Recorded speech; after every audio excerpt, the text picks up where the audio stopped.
Hare Krishna, Krishna Krishna, Hare Hare, Hare Rama, Rama Rama, Hare Hare. Thank you all for coming back. We'll resume our discussion. So we were discussing before the break from the 4th chapter of Nectar Devotion, titled as Devotional Service, Bhakti Surpasses All Liberation. There are five kinds of liberation. Sayutya, Salokya, Samipya, Sarishti, etc., etc. The one which the devotees of the Lord never ever wants is Sayujya, merging with the Lord. And while other liberations, they're easily available to the devotees, and they are not hankering for it, because their greatest pleasure, the greatest satisfaction is in the chanting, in singing the glories of the Lord and hearing about the glories of the Lord, and in rendering service to the Lord. So we saw references, almost 20 plus, there were references which were given from all across Srimad Bhagavatam and some other scriptures also, from various devotees of the Lord, making that statement and concluding with that this liberated souls is not an ordinary platform. First of all, that itself is difficult, and even among those many millions of liberated souls, one rarely could be a pure devotee of the Lord. Such is the rarity of pure devotional service. And then Srila Rupa Goswami quotes that even this liberated Atma Ramas Chamanyo, even this liberated souls, they are attracted to the glories of the Lord. Like that, discussion comes and concludes. Now we are in the final discussion of this chapter, where the discussion is amongst the devotees who actually achieve liberation. There are devotees of Lord Narayana, and there are devotees of other incarnations, and there are also devotees of Lord Shri Krishna. Who is the highest, or what is the highest position amongst the liberated devotees or liberated souls who have gone back to Godhead?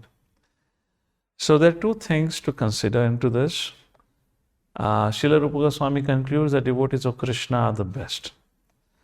Two reasons. First, devotees of Krishna never get attracted to any other form of Vishnu or Narayana.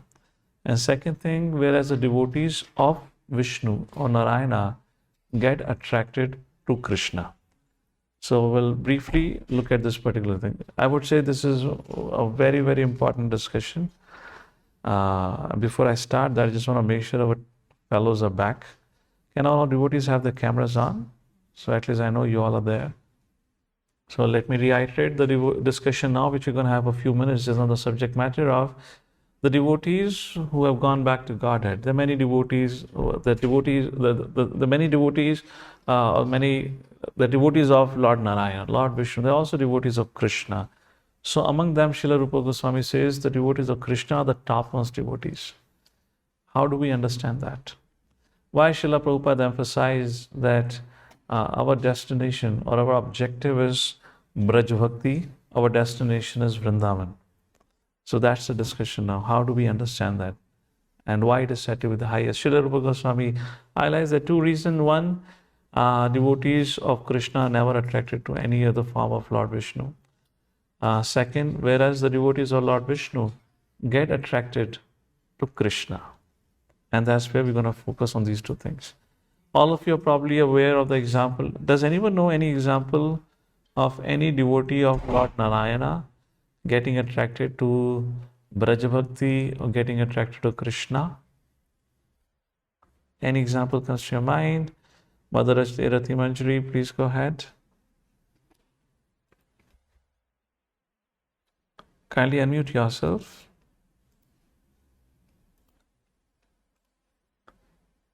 Yes. Mother Lakshmi? Yes, Mother Lakshmi, correct. Well, we'll discuss briefly about that pastime. And this discussion comes in the conversation of Sri Chaitanya Mahaprabhu and Venkat Bhatt during his stay at Srirangam for around 4 months. Now, devotees of Lord Shri Krishna never get attracted to any forms of the Lord. The example for that is quoted in Bharat Bhagavatamritam, by Srila Sanatana Goswami as Gopakumar. So very briefly, I'll discuss the story of Gopakumar. I'm not going to go into all the details, but one particular incident. So this Gopakumar, even when he went or reached Ayodhya, the devotees of the Lord encouraged him towards Rama Bhakti, yet he was not satisfied. Then when he came to Dwarka, even he went to Mathura, he was serving Mathura Krishna, had the opportunity to serve Dwarka Krishna, yet he was not satisfied there. So it is explained in Brihad Bhagavatamritam that how at that point of time, two devotees of the Lord who understood what's wrong with Gopakumar, and that was Narada Muni and Uddhavji. They understood the dissatisfaction in the heart of Gopakumar, although after coming up to here, he is still not satisfied. And that's the time Gopakumar confessed, which he had never done before to anyone, and he confessed that my mind and heart is only attracted to Krishna. Which Krishna? Vrindavan Krishna. Unless I attain that position or the opportunity to enter the Vraj Bhakti or enter the Vrindavan Dham, somehow I do not find satisfaction anywhere. That's the point number one. Gopakumar's heart was longing for Vrindavan Krishna's service and association. Second point, I'll continue the story in a short while, but let me make another point. In fact, it is mentioned that even Dwarka Krishna or Mathura Krishna is, in fact, they are attracted to Vrindavan Krishna. So that's how Vrindavan Krishna is the highest. An example comes, and at Dwarka, once a play was being performed. The Acharyas describe this particular pastime where Krishna's Vrindavan Leela was being performed by an actor. And Dwarka Krishna is watching that pastime. And while watching that pastime, Dwarka Krishna became so surcharged with emotion, became so attracted to Vrindavan Krishna's pastime that he got up from his place and he wanted to go and embrace the actor. And at that point in time, Uddhavji got up and he said, "My dear Lord, where are you going?" He said, "I want to go and embrace Vrindavan Krishna." And then Uddhavji said, "My dear Lord, that's not Vrindavan Krishna, that's just an actor." And there Acharyas explain, even Krishna's different manifestation of Leelas as Mathura or Dwarka Krishna, even that form of Krishna is attracted to Vrindavan Krishna. So going back to Gopakumar's story, so when Narada Muni and Uddhavji understood that his heart longs for Braj Bhakti, so how do you attain Braj Bhakti? Now in Vaikuntha, in spiritual world, there is no spiritual practice because you're already pure, you're already, have attained that stage. So according to Brihad Bhagavatamritam, Narada Muni and Uddhavji then ask Gopakumara to return back to Earth, to planet Earth, and then take shelter of a bona fide spiritual master at Vrindavan who teaches Vraj Bhakti. Under him, practice Vraj Bhakti, and like that, attain to this platform of Vraj Bhakti. And that's what happened. Gopakumar came back, and then he took to the spiritual practice of Vraj Bhakti under the guidance of a bona fide teacher here, and that's how he attained that perfection. So that's the point. So the devotees of Krishna never get attracted to any other form. That was an example of Gopakumar. And while discussing the story of Gopakumar, we even discussed even Dwarka Krishna and Mathura Krishna are attracted to Braj Krishna or Vrindavan Krishna. Vrindavan Krishna. Now, why devotees of the Lord are not attracted? Devotees of Krishna are not attracted towards any form of the Lord Narayana for that reason. There are four special qualities, unique qualities, which are only attributed to Lord Shri Krishna, which are not found even in Narayana. Anyone knows what are those four qualities which are only found in Vrindavan Krishna, not in Vishnu or Narayana? Hare Krishna. Okay. Mother Mani. Okay, so Mother Manisha, go ahead. Your hand is up. Prabhuji, I remember two Venu Madhuri, Leela Madhuri. What is Venu Madhuri? Prabhu is holding the flute. Not holding the flute, playing the flute. Right? Even Balaramji tried holding a flute and playing a flute. When he tried doing that, then a demon had come on that particular day to Vrindavan. And he was told that, who is Krishna? The one who holds the flute. And Balaramji thought, Arey, what is this? Why Krishna gets all this privilege to attract everyone? After all, I am the elder brother, so I should be more skilled. So he sneaked and he stole Krishna's flute. And he was trying to play. And Balaramji never plays a flute. So he was doing poo, poo, poo, poo. He was making some sound. And I believe Aristasur, I don't know which demon was there. Some bull demon, no, not the bull demon, some demon was there, I don't exactly remember the name. He came, and when he entered the Vrindavan, he saw Balaramji trying to play flute. So demon was told the only person who plays flute in Vrindavan is Krishna. And then the demon charged at Balaramji, and Balaramji was facing other side. And when he suddenly turned around, he saw this demon coming with full force, and he kicked at Balaramji's chest. And Balaramji went flying, flying, flying. And Balaramji was thinking, क्या रे? पहली बार बांसुरी पकड़ी, पहली दिन ही लात पड़ गई. Never ever touch Krishna's property. Very dangerous character this Krishna is. So, is Venu Madhuri, Krishna's flute? When Krishna would play his flute, even the mountains would melt. There are still pastime places in Vrindavan. Unfortunately, I have not yet visited it. My mother, who lives there, she visited, or she keeps telling me all that. Of course, along with the devotees, I'm yet to go and personally see it myself. But there are places in around Vrindavan where still you can find the marks of, the footprints of Lord Shri Krishna, the cows and the calves, and also the marks of flute. So there are many pastimes when Krishna would play his flute, the mountain, the stones will melt. How by Krishna, by playing his flute, will attract the hearts of everyone. So whenever the lunch would complete, whenever they will complete the lunch pastime, after that they will take a nap for some time. And that's the time the cows and the calves would wander here and there. They'll go away. So how would they get all the calves and cows? And they were in thousands and millions. So then Krishna would play his flute.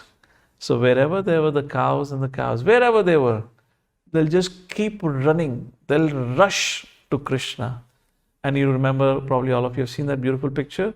Krishna and Balram. Krishna is playing a flute, walking back from herding of the cows, and they're playing the flute, and all the gopis and gopas, you see very beautifully they've expressed.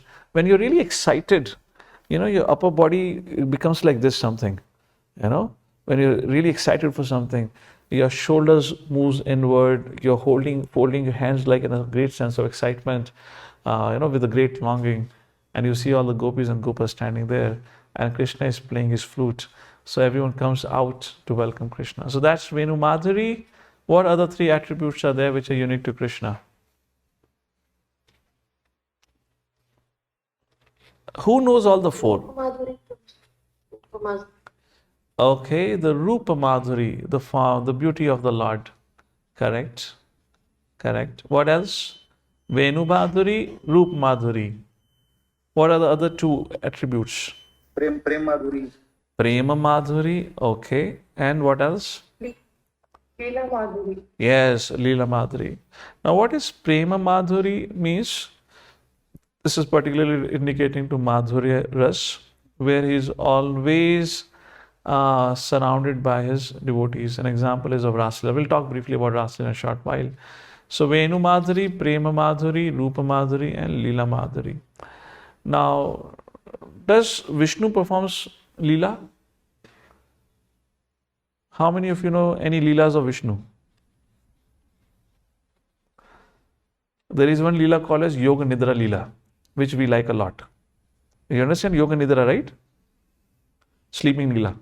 So as, Mahavishnu, and then as, he's in Yoga Nidra, Mahavishnu. And then as Garbhodaksha Vishnu, Mother Lakshmi is by his feet and caressing. So when it comes to Vaikuntha, there is only one particular aspect of the Lord, a relationship between the Lord and the devotee, that is Dasya Bhav, like Hanumanji to Lord Ram. That's the only one relationship that exists. And Shanta. But when it comes to Vrindavan or Vrindavan Krishna, then you have an opportunity to serve the Lord in Shanta mood, in Dasya, in Vasalya, Sakya, Vasalya, and Madhurya.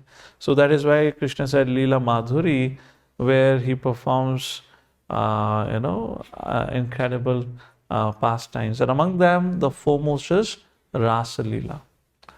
While talking about Rasa Leela, we were saying that, the two things why Vrindavan Krishna is the highest, or the devotees of Vrindavan Krishna are the highest. One, those who are devotees of Krishna never get attracted to any other form of the Lord. Second, those who are devotees of Vishnu and Narayan, even they get attracted to Krishna. And connecting story to Rasa Leela pastime is of Mother Lakshmi. When Venkat Bhatt, Sri Chaitanya Mahaprabhu met Venkat Bhatt, Sri Chaitanya Mahaprabhu asked Venkat Bhatt, belonging to Sri Sampradaya, that, in your parampara you say Vishnu is the highest. Who is the consort of Vishnu? Venkat Bhatt said, Lakshmi. Then Sri Chaitanya Mahaprabhu asked, if Mother Lakshmi is a consort of Vishnu, then why she is attracted to Krishna's Rasla pastime? And Venkat Bhatt had a very simple answer, saying that Krishna and Vishnu are non-different. But Lord Sri Chaitanya Mahaprabhu said, Arey, that is okay, they're non-different. And if it is not different, then why she is attracted to Krishna? Vishnu is also the same Krishna, na? And then Venkat Bhatt said, and he said, my dear Lord, you are the Lord, you know the answer, you answer. I don't know what it is. And then the whole discussion goes on. So through this particular anecdote and pastime which Sri Chaitanya Mahaprabhu narrates, we see that how Mother Lakshmi is attracted, and she is performing tapasya and austerity to attain to that perfection, the stage of perfection, where she can enter the Rasla pastime of the Lord. So like that, through some of these episodes, like how the episode of Gopakumara, and then also through the episode of Mother Lakshmi getting attracted to Krishna, indicates that how Vrindavan Krishna is the highest. And for this, there is a very beautiful verse, interesting verse that comes in Srimad Bhagavatam 10th canto, when Lord Shri Krishna had entered the wrestling arena of Kamsa. And there it is explained, the Shri Bhakti Rasamrita Sindhu begins with the very first verses describing the objective of this book, that is Krishna. And how Krishna is described, does anyone remember? In the very first verse of Bhakti Rasamrita Sindhu, where the objective of this book is described as Krishna, how is Krishna described?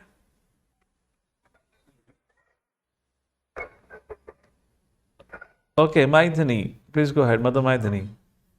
Prabhu, Rasa is king of all rasas. Yes, Akhila Rasa Amrita Murti. He is the king of all rasa. That's how Nectar devotion begins. So when Krishna entered that arena at that point of time, everyone saw Krishna in according to their relationship with the Krishna. So there were 5 direct rasas, and the 10 other 5 secondary rasas were discussed like that. So that's the point here, that how Krishna is the Rasaraj. And I already quoted the pastime or the story of how when Dwarka Krishna was watching the play of Vrindavan Krishna, so this particular anecdote is mentioned in Lalit Madhava, and I heard from another senior devotee about this particular pastime, that how Dwarka Krishna, Mathura Krishna, even they are attracted towards Vrindavan Krishna. So in essence, Vrindavan Krishna, his pastimes, his attributes are the highest, which attracts one and all, not even the devotees, but even attracts the different forms of the Lord. Even Dwarka Krishna, Mathura Krishna are attracted. Therefore, Srila Rupa Goswami says in the concluding section of this chapter 4 that the conclusion of Srila Rupa Goswami is that the devotees who are attracted by the pastimes of the Lord in Gokula Vrindavan are the topmost devotees. That is the point here. And the concluding paragraph, a devotee is attached to a particular form of the Lord, does not wish to redirect his devotion to other forms, that is Hanumanji. There is no difference between Lord Ram and Lord Narayan like this, because there is a specific attraction. There are many forms of the Lord, but Krishna is still the original form. Though all of the devotees of the different forms of the Lord are in the same category, still it is said those who are devotees of Lord Krishna are the topmost in the list of all devotees. Therefore, in our parampara, we discuss more on Braj Bhakti. With that, we conclude chapter 4. Let's come to chapter number 5. For this discussion, we'll read only certain section of this chapter, but I'll give you this whole presentation, a whole discussion through a presentation. So let's go back to the presentation. So after describing how bhakti surpasses liberation, now how bhakti is all independent, which means bhakti does not depend on piety, bhakti does not depend on your practice of varnashrama, bhakti does not depend on your birth, janma. How bhakti is independent, which means regardless of your birth, regardless of your background, even if you're outside of varnashrama dharma, or you have not performed any pious activity, despite of all that, you can still take to bhakti, you can still perform bhakti and attain perfection in bhakti. That is a main subject matter of this particular chapter, to establish that it does not matter, anyone can start bhakti at any point of time from anywhere. There is no prerequisite. However, when it comes to other path, for any other path, there's always a prerequisite. That's how. So therefore, Prabhupada, the subject is bhakti is all independent. Prabhupada titles this discussion as the purity of devotional service. And that's how Prabhupada have titled this. So let's take a look. We'll go to the presentation and we'll discuss from there. And now we come to the subject matter of purity of devotional service, chapter number 5. I'll skip it. I have already done the recap. So every other process of self-realization depends on external things. For example, Jnana Yoga. To practice Jnana Yoga, you need purification of senses. And you need to have a renounced disposition, because Jnana Yoga means a sannyasi platform where a person gives up every other material attachments and goes to the forest. Jnana Yoga. So it requires a renounced disposition. For Ashtanga Yoga, there is a rigid prerequisite that one should be a sannyasi, and which means must be purified not only in his senses but also be in his mind. Karma Yoga purifies in your senses, then Jnana Yoga purifies in your mind, and then Ashtanga Yoga is a platform where now you can go in Dharana, Dhyana, Samadhi. Like that is a flow of discussion. So there is a prerequisite. For Karma Kanda, a yajna can be successful only if time, place, and ingredients are flawless. There has to be right time, a muhurat. The Brahmana has to be qualified. His recitation of the mantras has to be proper pronunciation. Only then your yajna could be successful. But when it comes to bhakti, it is the only method completely pure from any dependence on external prerequisites. Therefore, Srila Prabhupada titles the chapter The Purity of Devotional Service. Prabhupada writes in the very first paragraph, I'm reading from the book, devotional service, this is the last 3 lines of the first paragraph, is executed without any hope for gain, and it cannot be checked by any material circumstances. It is open for all without any distinction, and it is a constitutional position of the living entities. Oh, really? It is open to all and is a constitutional position. Hare Krishna. I'm just going to mute all of you so there's a little less disturbance. So in the next paragraph, Prabhupada begins to give an example. So the first example or the discussion begins is on the subject matter of Janma. So we'll come back to the book in a short while. Let's focus on the presentation. Let's take a look from it. So first point is Bhakti is independence from the necessity of pious birth. Bhakti Yoga is so powerful that one need not wait for a pious birth before he can begin and perfect pure devotional service. In fact, by practicing Bhakti, one becomes pious. And Prabhupada in this paragraph, the second paragraph, where Prabhupada is now giving an example that how Bhakti is independent of your Janma, Prabhupada is giving an example of Nityananda Vamsa. Prabhupada talks about Lord Nityananda, and he says that how some Brahmanas claimed themselves to be the descendants of Nityananda, and they began calling themselves as Goswamis. And they began to speak that only those who are born within Nityananda Vamsha have the right to practice and spread pure bhakti. And in this way, Prabhupada writes, they exercise some artificial power for some time until Srila Bhakti Siddhanta Saraswati Thakur, the powerful Acharya of Gaudiya Parampara, he completely smashed their ideas.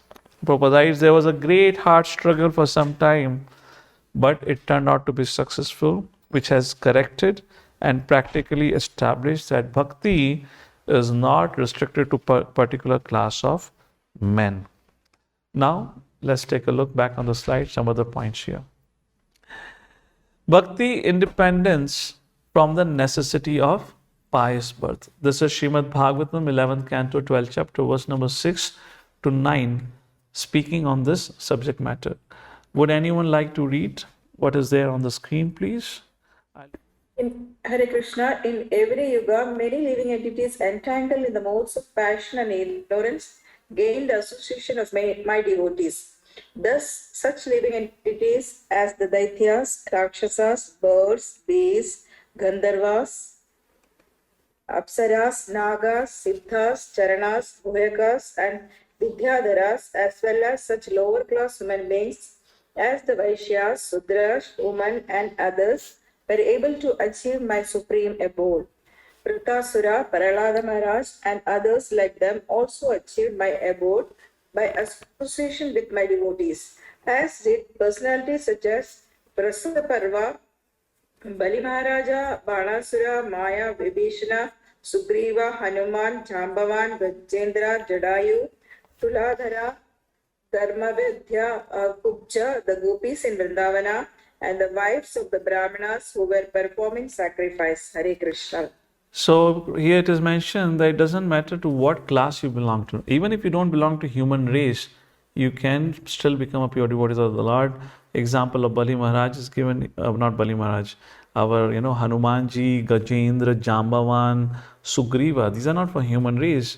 And then those who were considered an outcast like Shabari, she was considered an outcast. She was not belonging to Varnashrama Dharma. She was not even Shudra. She was an outcast.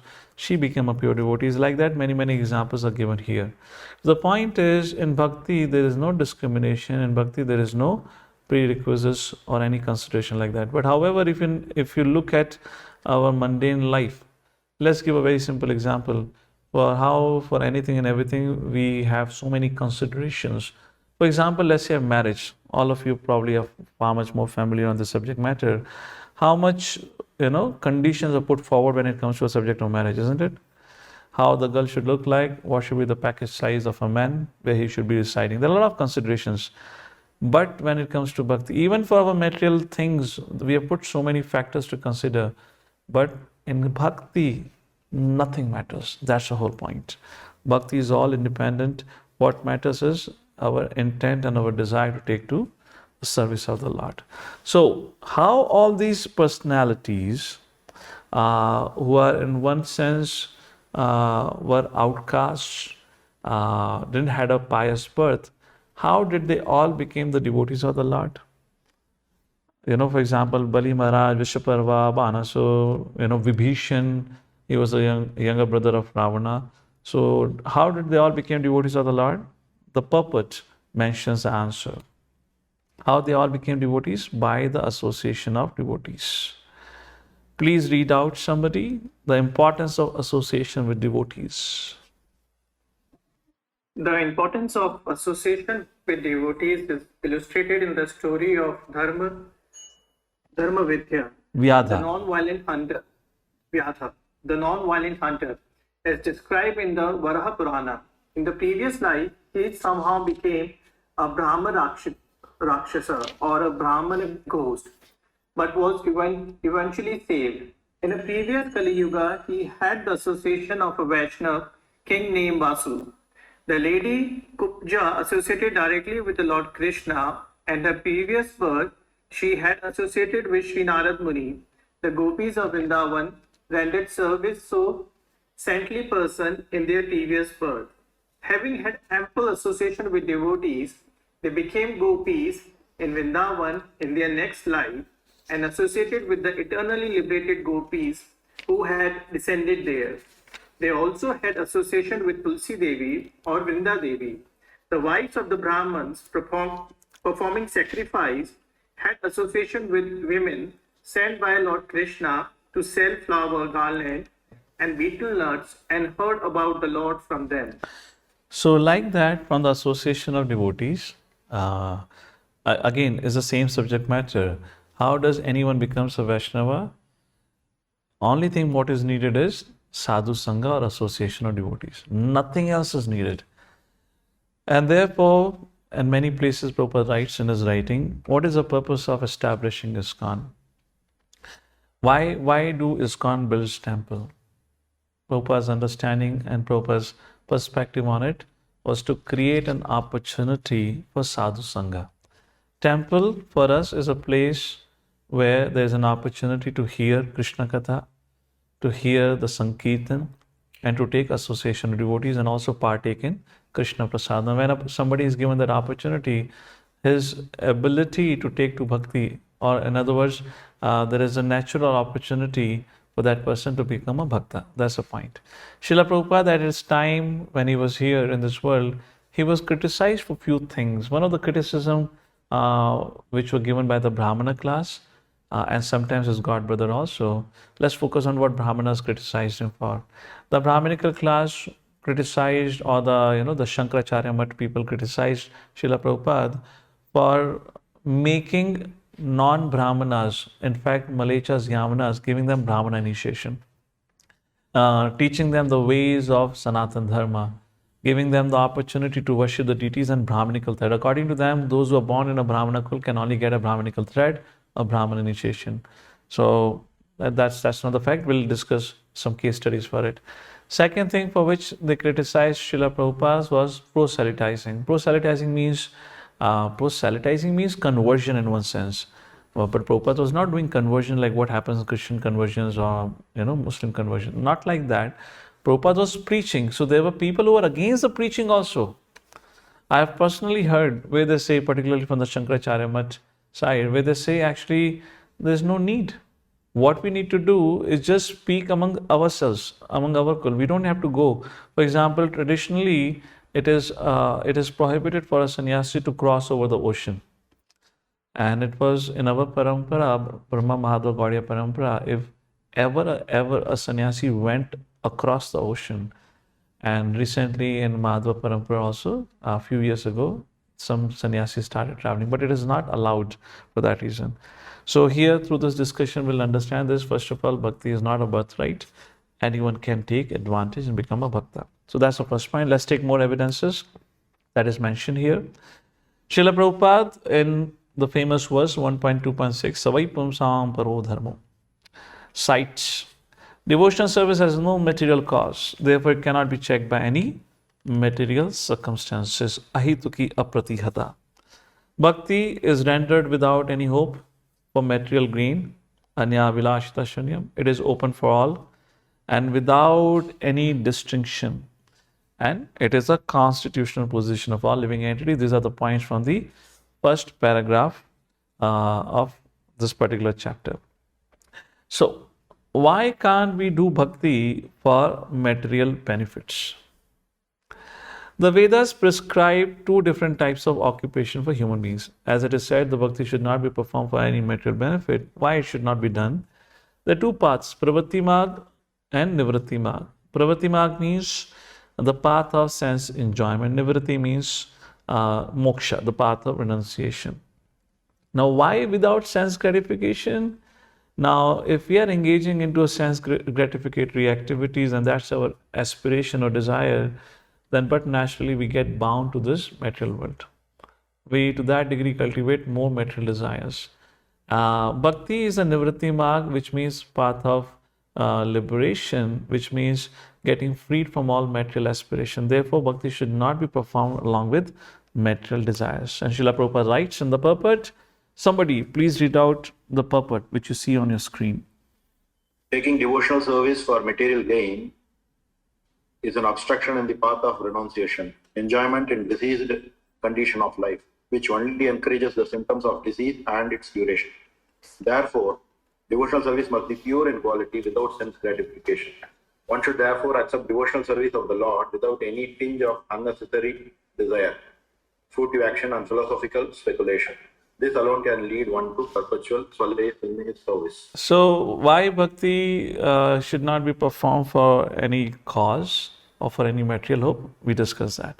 Now, let's take as Prabhupada mentions in the flow of his discussion, how bhakti is independent of pious birth.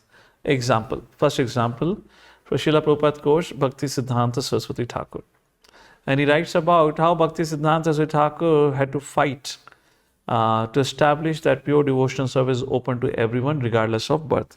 And for that, the example of Nityananda Vamsha, we discussed that. How Srila Bhakti Siddhanta Saraswati Thakur established that it is not a birthright for anyone. All of you are probably familiar of that famous, this is another example, the famous debate on the subject of Brahmanas versus Vaishnavism. The invitation was sent to Srila Bhaktivinoda Thakur. Srila Bhaktivinoda Thakur, for I believe health reason, could not travel. Then he asked, our Bhakti Siddhanta Saraswati Thakur was a young man at that point in time, to go and represent Vaishnavism. So he took up that challenge, and this is the example, I believe. Correct, that's the example here. He was invited for that, but Bhaktivinoda Thakur could not go. Okay, let me tell you the story, then we'll look at the slide deck as a simple story. So Srila Bhakti Siddhanta Saraswati Thakur, Bimla Prasad, representing his father, he went to this conference, you can call it as a conference, where all the Brahmanas are sitting there and glorifying that how scripture says only birthright, only those who are born as a Brahmanas have the right. They're also right, they're not wrong, but we'll talk about how and when they became wrong about it, which is correct to some extent. So here, after everyone has spoken, Bhakti Siddhanta, he was not Bhakti Siddhanta at that point of time, Bimla Prasad was given an opportunity to speak, and he began to speak and he began to quote verses after verses glorifying Brahmanas. And the Brahmanas were thinking, oh, it looks like this man is of our party. It's just like Congress versus BJP. And a BJP spokesperson goes and begins to glorify Congress, for an example. So what would the members think? Oh, it looks like this person has changed the party. So Bhakti Siddhanta Bimla Prasad was glorifying, and Brahmanas, he was quoting shloka after shloka, and Brahmanas were now on his side and they were clapping. And after speaking for a while like this, glorifying and establishing how Brahmanas are the highest, then Srila Bhakti Siddhanta Saraswati Thakur began to speak about how Vaishnavas are greater than Brahmanas. One who is a devotee of the Lord is by default a Brahmana, even if he does not follow any Brahmanical standards. By default is a Brahmana. What to speak of someone who follows Brahmanical standards is far greater than the Brahmana. Then he give several quotations to establish, and finally it concluded with Vaishnavas are greater than Brahmanas. Of course, several people in the assembly got upset and they walked away. There was a little uproar. But larger audience became so attracted to Bimla Prasad, they all rushed towards the stage and they wanted to take the dust off his lotus feet. And the organizer was really troubled. He felt like there's going to be a chaos, there's going to be a stampede, and all the security came around and they wanted to control the crowd, but they couldn't control the crowd. And then the host and the organizer came up with a wonderful idea. Even the organizer, who was a Brahmana, he was so moved by the speech of Bimla Prasad.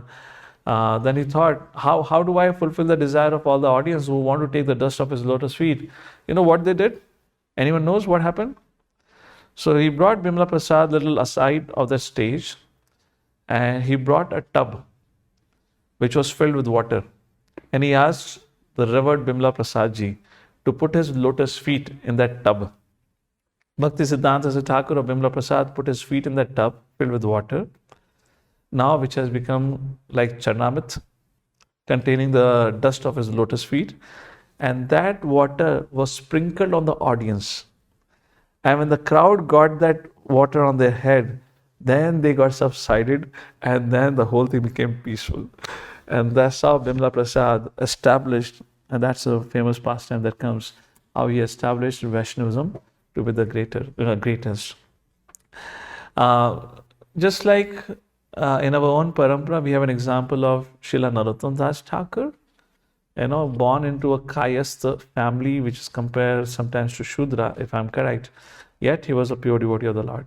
So this is just a story which I have put over here. That's the point about it. Example number 2, how Bhakti is independent of pious birth. This shloka, very famous shloka, comes in the 2nd canto, 4th chapter, verse number 18. Kirathunandra pulinda pulkasha abhirashumbha yavana khasadaya ayanye cha papayad apashraya shudhyanti tasmai prabha vishnave namaha. Kirathunas Andhras. Andhras refers to Hare Krishna. Andhras refers to Andhra Pradesh.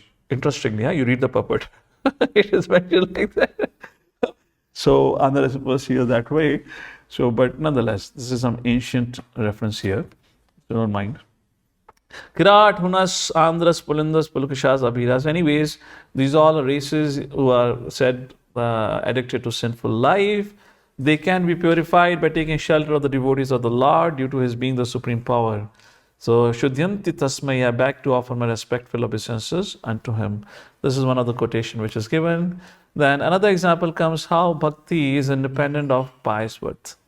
7th canto. Yasya lakshanam proktam pumso varnabhivyanjakam yad anyatrapi drashyeta tatteneva vinardishat. If one shows the symptoms of being a Brahmana, Kshatriya, Vaishya, Shudra as is described over, even if he has appeared in a different class, he should be accepted according to the symptoms of classification, not according to birth. That is a standard instruction. But yes, if you have taken a birth in a Brahmanical family, you have a highest and the greatest opportunity to cultivate Brahmanical standard. But it cannot be forced upon. Just like somebody is born in a doctor's family does not mean that he would also become a doctor. Yes or no? That's the point. One should have that skill set, one should have that attribute, the nature for that particular varna, in which family he has taken birth. That's the point. Now, in today's time, it becomes far much more difficult. Why? Because there are so much intermarriages. First of all, nobody knows what their varna is. Earlier, Brahmanas would get married in Brahmana kul only, so that at least the bloodline was maintained like that. But now it's not possible. Just like the son of a Kshatriya, the son of a king would become the next king. Generally was the principle. Not always, but mainly that was the principle, because that Vamsha was protected and preserved like that. In certain situations, like King Vena, and certain situations where certain kings who became a king, being a son of the former king, were driven away from the kingdom for their not having the qualities of a Rajarishi like that. So these are examples. So now some of you might be wondering, Prabhu, why there is a need for us? Apne ko kya lena dena? Why we are going into a little detailed discussion on this subject matter. These conditionings are very, very deep-rooted. Why Srila Rupa Goswami is writing and giving a lot of references? Of course, I do acknowledge, you will say, Prabhuji, in those days, such kind of discrimination was far greater. But please trust me, it is not anything less today also. Maybe a little lesser, but I'll give you an example. There was this one particular congregation who had been practicing Krishna consciousness for a while. When it came to a subject matter of initiation, although they came into Krishna consciousness because of certain devotees, but because those devotees are foreign-bodied, they rejected accepting initiation from them. And their understanding was, I will only accept initiation those who are born in India. Do you see birthright here? You're getting that point here? Somebody is born in India, we cannot trust somebody who is born outside. When you say you cannot trust somebody as a practicing devotee because of his birth, actually you're doubting the whole process of bhakti. It is a bhakti that purifies, not one's birth. And that is why these discussion even today have some relevance that way. All right, going forward with certain other references. Then the third reference which is given, or the next example which is given, is from Padma Puran. Please somebody read out what you see on your screen. Padma Puran states that everyone high born or low born can take a cold early morning bath in Ganga. The only qualification for such a cold bath in cold Ganga is that his desire to have it. Similarly, if one has desire and attraction, he can take to bhakti. Vasishtha tells Leela. Yeah. Yatha padme sarve adhikarino hi atra hari bhakto yatha. In the Padma Purana, this is what is being described. Example number 5 from Skanda Puran, Kashi Khanda. Please continue reading. So, The, to, in yeah, the country known, sorry, yes, in Mother, the go ahead. country known, in the country known as Mayura Dhwaj. Mayura Dhwaj, the lower caste people who are considered less than Shudras are also initiated in the Vaishnava cult of devotional service. And when they are properly dressed with the tilaka on their bodies and beads in their hands and on their necks, they appear to be coming from Vaikuntha. In fact, they look so very beautiful that immediately they surpass the ordinary Brahmanas. So Rupa Goswami is quoting an example of a place called as Mayura Dhwaj, which is actually the residents are all, in fact, below than Shudra. But he said that those people are initiated in Vaishnava cult and they're practicing Vaishnavism, and their outlook, physical outlook is described. So which shows that bhakti is not limited to birth. That's the point which is mentioned by Rupa Goswami. Another reference from Hari Bhakti Vilas, but the continue read. Analogy of bell metal being converted to gold by mixture of mercury. Srila Prabhupada explained that powerful sages could drink mercury and bell metal, and then with the urine gold, used to come out. So this is a verse. Come out. Yeah. Okay. Okay. How it happens, don't think much about it. But that's a process which used to happen. So Hari Bhakti Vilas, it says, Yatha kanchanatam yati shamsayam rasa vidanataha tata diksha vidhanena dujatam jayate naranam. See, Prakash, similarly, anyone can be transformed into a Brahmana simply by the initiation process. Just by the mixture of mercury and bell metal, the gold can manifest. Similarly, by the process of initiation, anyone can become a Brahmana. That's the point.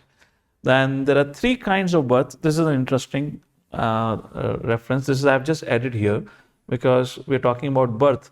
So there are actually 3 kinds of births which are described in scriptures. Let's take a look at it. Kim janma bhistribhirveha shukra savitra yagnike karma bhirvatrahi prokte pumsopi vibhudhayusha. The 3 kinds of birth. One is through semen. So second is initiation, that is called as Savitra, and third is called as Yagnika birth.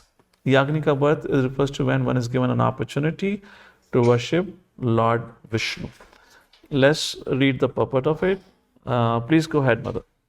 Okay. Please. In our Krishna consciousness movement, we therefore offer the student his first initiation and allow him to chant the Hare Krishna Mahamantra.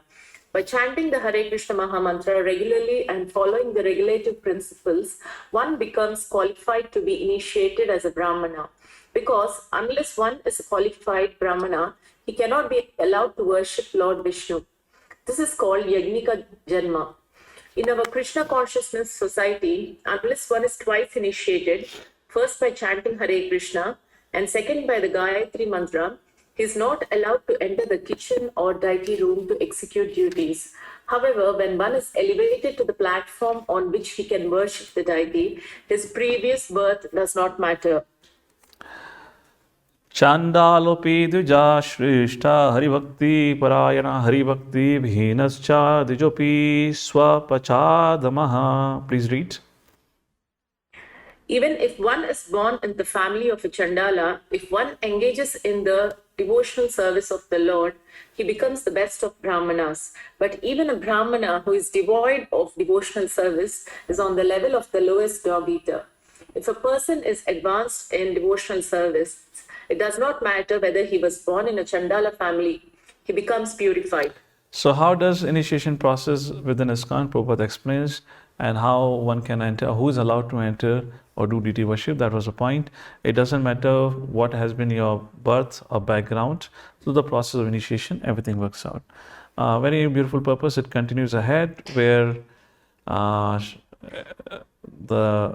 Sri Prabhupada quotes, as Sri Prahlad Maharaj said, Vipradvi Sadguna Yutat Arvindanabha Padaravinda vimukha swapacham varishtatam. Please read out. Even if one is a Brahmana and is qualified with all the Brahmanical qualifications, he is considered degraded if he is averse to worshipping the Supreme Personality of Godhead. But if a person is attached to the service of the Lord, he becomes glorified even if he is born in a Chandala family. Indeed, such a Chandala can deliver not only himself but all his family predecessors. Without devotional service, even a proud Brahmana cannot deliver himself, and what to speak of his family. In many instances in the Shastras, it is seen that even a Brahmana has become a Kshatriya, Vaishya, Shudra, Mlecha, or non-Brahmana. And there are many instances of once being born a Kshatriya or Vaishya, or even lower, and in the 18th year, attaining elevation to the Brahmanical platform by the process of initiation. Therefore, Nad Muni says, Yasya lakshanam proktam pumso varna vivyanjakam yad anyatrapi drashyeta tatte neva vinirdishat. Please It read. is not a fact that because one is born in a Brahmana family, he is automatically a Brahmana. He has a better chance to become a Brahmana, but unless he meets all the Brahmanical qualifications, he cannot be accepted as such. On the other hand, if the Brahmanical qualifications are found in the person of a Shudra, he should immediately be accepted as a Brahmana. To substantiate this, there are many quotations from Bhagavatam, Mahabharata, Bharadvaja Samhita, and the Pancharatra, as well as many other scriptures. What are the qualifications of Brahmana, Kshatriya, Vaishya, Shudra? Lord Shri Krishna describes in the 18th chapter of Bhagavad Gita, and is also discussed, is elaborated much in details in the 7th canto Srimad Bhagavatam, later chapters. So the 7th example now. So this is a flow of discussion as is in the chapter. So we have tried to make it simpler so we can quickly, sum up the discussion and you understand the key points. So now the 7th example, a quotation from Sri Chaitanya Mahaprabhu and Ramananda's conversation where Sri Chaitanya Mahaprabhu says, Kiva vipra kiva nyasi shutra kene nai yahi Krishna tattva veta se guru hai. Whether one is a Brahmana, sannyasi, Shudra, regardless of what he is, he can become a special master if he knows the science of Krishna. So that was about pious birth. And now Bhakti, the next subject is how Bhakti is independent from Vedic Dharma also. And there'll be a Vedic Dharma means Varnashrama rules and regulation, how Bhakti is independent of that also. So as I see, it's 3:25 in my clock. So I'm thinking or of the opinion that maybe I can pause here because otherwise I'll have to rush through the quotations that we have added here. We can continue reading from next time wherever we have paused. So to do a quick recap, we started our discussion from the 4th chapter where discussion was how Bhakti surpasses liberation. And we quoted prayers as Srila Rupa Goswami mentions those prayers of the verses. And the key point of all those prayers was the devotees are saying, my dear Lord, we don't want liberation. If you don't want liberation, what do you want? We want association devotees, so that, Katyantascha maam nityam tushyanti cha ramanti cha. So, we can always have the opportunity to hear about your glories and sing your glories, which gives us the highest pleasure. That was a course of discussion. Almost from every canto, there was a verse quoted by Srila Rupa Goswami to describe how no devotee aspire for liberation. There are 5 kinds of liberation as such. Then we saw how Lord speaking to Durvasa Muni also that, although all these liberations are available, but devotees do not aspire, but still they get it, but that's not their aspiration. Finally, the discussion came to a point where how amongst the liberated, hardly anyone, rarity of pure devotion service such, hardly anyone actually knows or is a pure devotee of the Lord. And then Srila Rupa Goswami quotes, actually, even the liberated souls are attracted towards the Lord. First is the rarity of devotion service, and second point is even the liberated souls are attracted towards the bhakti of the Lord. Atma Ramas Chamanyo, the famous verse from the first canto was quoted. And finally, the 4th chapter concludes with Who is the topmost devotee? Among all the liberated devotees who are residing in the spiritual world, there are devotees of Vishnu Narayana and different forms of Lord Narayana that way. And there are also devotees of Lord Shri Krishna. And Srila Rupa Goswami says, devotees of Krishna are the topmost. And there were two reasons for it. Who would like to remind all of us what were those two reasons? How Krishna's devotees are the topmost. Okay, Mother Manisha, your hand is up first. Please go ahead. Prabhuji, that the devotees are not attracted to the other forms of Vishnu and Narayana. What was the example for that? Example for Gop Kumar example. Yes. He went to Dwarka, he went to Ayodhya, yet he was dissatisfied. And he expressed to Narada and Uddhava, my heart longs for Vrindavan Krishna. Correct. Vrindavan Krishna. And what's other factor which classify Krishna Bhaktas as topmost devotees? Yes, Mother. And first point I made that the devotees are not attracted to the other forms of Vishnu. And the second, the devotees of Narayana and Vishnu are also attracted to the form of Krishna. So example was Mother Lakshmi. Okay. And we also gave an example of Lalit Madhava. Dwarka, you also discussed the pastime of that one play was organized in Dwarka, and Dwarka Krishna was attracted to the Even Krishna is attracted to Vrindavan Krishna. You know, Narayana getting attracted to Krishna, that's a different thing. Even Mathura Krishna, Dwarka Krishna is attracted to Correct. That was the point we discussed briefly on it. And then the 5th chapter. So here sadhana bhakti is getting discussed. In other words, the general principles about bhakti are getting discussed. So after describing bhakti surpasses moksha, so now the discussion came, does bhakti depends on any material factors? No. Bhakti is totally independent. Bhakti depends on bhakti. Therefore, bhakti begins with bhakta. Because bhakta carries bhakti, and when you come in association with bhakta, you get bhakti. Bhakti does not depend on janma. And we gave many examples. Nityananda Vamsha example of Bhakti Siddhanta Thakur fought against it. Brahmanas versus Vaishnavism. Then there are a lot of quotations we read through. References from Skanda Puran, etc., Padma Puran, and 4th canto Srimad Bhagavatam. And now the next discussion would be how bhakti is also independent of varnashram dharma. And we also quoted that famous verse from 2nd canto. Even if you're born in a Malecha family, but if you take to bhakti, there is no prerequisite required for bhakti. That's the essence. So we'll continue this discussion next week, where we'll talk about now varnashram dharma, where bhakti does not depend on the practice of certain rules and regulations. Bhakti only depends on bhakti principles. After discussion of this, I just want to give you a little overview what's going to happen next. After this, the theoretical discussion, or let's say technical discussion about bhakti gets completed after this chapter. So far you have been studying the technicalities or the theoretical aspect of what bhakti is all about. One who has read up to chapter 5 properly, he can now in great details describe what bhakti is. What bhakti is, how bhakti starts, what is a prerequisite for bhakti, everything. What are the types of bhaktis, everything has been very beautifully surmised by Srila Rupa Goswami. And from 6th chapter onwards, now Vaidhi Sadhana Bhakti, how to make progress in Vaidhi Sadhana Bhakti will be discussed. I believe all of us are on the Vaidhi Sadhana Bhakti, so therefore the 6th chapter onward discussion becomes very, very important and critical. So we'll see that from next week onward. We'll also discuss, we'll also cover the 6th chapter. And the 7th chapter onward, 6th chapter actually highlights the 64 limbs or 64 principles of bhakti. Not principles, but 64 different kinds of activities which you should do. So if you remember in the 2nd chapter, we already discussed, the guru is always thinking how to engage the disciple. So these are 64 different items through which a devotee can be engaged. And Srila Prabhupada have created an opportunity for all of this. So when we'll come to a discussion on the 6th chapter, that time I'll give a homework to all of you.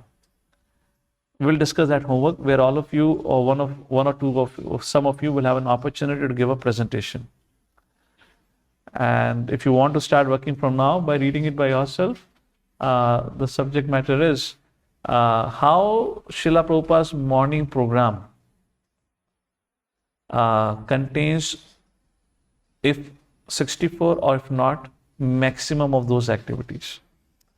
So we'll discuss more on that next week. So from that discussion will resume. So with that, we'll pause for here today. Now Bhakti Rasame Sindhu from technicality is going to move into the phase of practicality. It's going to become very, very interesting discussion and very relevant. So hang on. Don't get troubled by the technicalities what we've discussed so far. If it feels like, oh, this is too much technical thing going on. All right, we pause for it. Pause for today.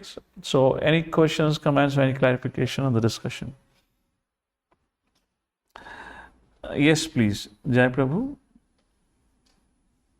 Prabhuji, while discussing the qualities that are unique to Lord Krishna, one of the qualities that was mentioned was his Leela something, that he performs Leela, which you mentioned that Lord Krishna performs Leela, but we don't have any examples of other forms of Lord Vishnu performing Leela. But then almost like most of the Leelas, apart from 10 canto that we know, are performed by Lord Vishnu only. Like Prahlad Narsimha Dev, we say that he is residing in a Vaikuntha planet.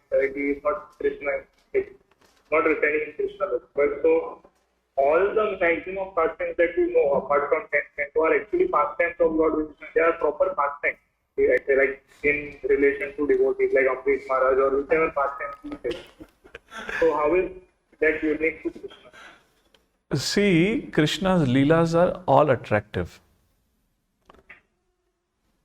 Everyone gets attracted to Krishna's Leela. Even a common day man will get attracted to Krishna's Leela. How many of you think will get attracted to Narasimha Leela? Even Brahmaji was afraid of, forget Brahmaji. Mother Lakshmi was not willing to recognize him as Narayan. I don't know. She was so terrified. So when he called as Leela Madhuri, which means his pastimes are all attractive. It does not mean Vishnu, Leela means activity. When you say Krishna is Leela Madhuri, it does not imply that Vishnu does not perform any activity only. Understood? But I said Vishnu's activities are mainly in a relationship of Dasya Bhav, where a devotee has that mood prominently. You don't have Prahlad Maharaj keeping his hand on the shoulder of Narasimha Dev and caressing his big lion hairs. Very nice, huh? Very good surgery. You don't see Prahlad Maharaj speaking like that. That's just not possible. So you got the point? That's what it was Leela Madhuri. Yes, I know. Yes, please. Prabhuji, I just wanted to, part this class, just wanted to know the meeting with Guru Maharaj, before then as Gopal Krishna Maharaj. Sorry? If you can share some Oh, when you're talking about when Maharaj was here? yes, please. Highlights. Highlights about. So His Holiness Gopal Krishna Maharaj had come here, visited here as part of his post-marathon visit to distribute and inspire devotees who had taken part in a book distribution. So Maharaj was, for that purpose, he visited. It was a short visit. He was not keeping a good health, yet he came. Maharaj came and we had a program. There was one community program, and then the following morning we had a book distribution event, the award ceremony, etc., etc. And then we had several meetings with Maharaj that was more on a managerial level. Details of that can't be shared, but I'll share something which is phenomenal about him that always inspires, and that's always a subject matter for all of us brahmacharis. We always talk about whenever the subject matter of His Holiness Gopal Krishna Maharaj comes, because we personally get a chance to interact with him and see him closely, because he also comes and stays in the temple when he's there. As far as my memory goes about His Holiness Gopal Krishna Maharaj, for that reason, in true sense, you can call him as Gudakesha. In true sense, who has conquered the sleep. He never says no to meeting anyone, first of all. I'll give you a simple example to how much limit he extends is unlimited. Maharaj was supposed to go right after the marathon. He was supposed to leave. And suddenly, I don't know from where, our meetings were fixed. That was something surprising to me because we were not told that manager is going to have a meeting with Maharaj. Some of the meetings were fixed. Maharaj didn't even had a lunch. He was supposed to have a lunch somewhere else. Where he was supposed to have a lunch, he left for that place at 7 o'clock in the evening. And the marathon program ended by 1 o'clock. From 1 to 7, I got a call around 2 or 2:15 that Maharaj is calling. We have a meeting. So when I went there, so I first of all was surprised that, Maharaj is still there. So I thought, okay, our meeting ended, I went away. Then I got a call again around 4:30. There is another meeting, Maharaj is calling. Like, really, Maharaj is still there? And there was hundreds of devotees waiting out, a congregation and whatnot. And then finally got a call at 6:30 close. So 6:15, 6:30, when Radheshyam Prabhu was all supposed to come and some of us were supposed to meet. There was some concluding meeting or something. And that's the time I got to that. Maharaj had not eaten now the lunch is going to be served as a dinner probably. And then from there, where he was supposed to go resolve some issues. And from there, he was supposed to travel that evening back to Juhu temple. And when we were calculating Maharaj's itinerary for the rest of the day, if he would have kept on time, if he would have left and visited Pune and then kept on time his commitments, then he would have reached by 1 o'clock to Juhu temple. Now, when it comes to his time commitments, in his personal life, he's highly committed. Or when it comes to people taking his time, he gives himself 200%. 200. He just does not say no to anyone. Just does not say. What can you say about such a person? He just does not say how to say no. He just completely sold out to Srila Prabhupada. Completely sold out. It's just. You asked me, so I'll just make one personal comment here and conclude with that on this question. I met 2-3 times on that day. On different occasions, Maharaj asked me, I want to meet your parents. Where are they? My parents are his disciples. So Maharaj knew that they're here. So he said, where are they? My parents are 70 plus. And there were thousands of devotees. It's not possible to meet. And when I got a chance, of course, my meeting with Maharaj was not something planned out, it's going to be at this time. So when Maharaj asked, I said, okay, I'll call my parents, but you can't call them immediately because there are so many people and it's awkward. You don't want to take that, situation like that. So I said, all right. So I ignored it. I said, my unnecessary trouble, Maharaj has to leave. So when I was meeting him for the final time, we've already met 2-3 times between final time. Again, when I was meeting the final time, again he said, where are your parents? I want to see them before I go. I was like, oh my goodness. What do I say? Then I said, okay, I can't say no now. I have to call my parents, I have to call my mother and father. Maharaj wants to meet. Now, when you understand his mood, one of his assistants is, okay, we have to close the meeting. Maharaj has to leave. And I'm feeling super awkward that, why do I need to bother? There's thousands of devotees waiting outside. Now you call your parents. It feels very awkward. So, but because Maharaj said, I still called, but I did not bring them. I said, you can go and meet. I'm not coming because otherwise devotees will tell me, you took your parents to Maharaj. Then we get a little bit criticized for that. So I didn't took that. So I said, you go, you stand there, Maharaj meets you, Maharaj sees you, okay, and then he looks at me, then I'll come. Otherwise, I'm not coming. I'm standing behind. So they just had a darshan. They just offered their obeisances and Maharaj, because by the time Maharaj has already sat in the car, so it's just not possible. The point I'm trying to make here is, even a very ordinary devotee, Maharaj just want to give his time. And that is, I would say, is a very, very unique quality of Maharaj, very unique quality. Anyone, anytime can meet him. And for him, time does not exist. He will reach 1 o'clock, 2 o'clock. He'll wake up before brahmacharis. And he'll be there in the altar and he'll be performing Hare Krishna. So thank you all for your kind attention. Jagadguru Srila Prabhupada ki. Bhakti Rasamrita Sindhu ki. Srila Rupa Goswami ki jai. Hare Krishna.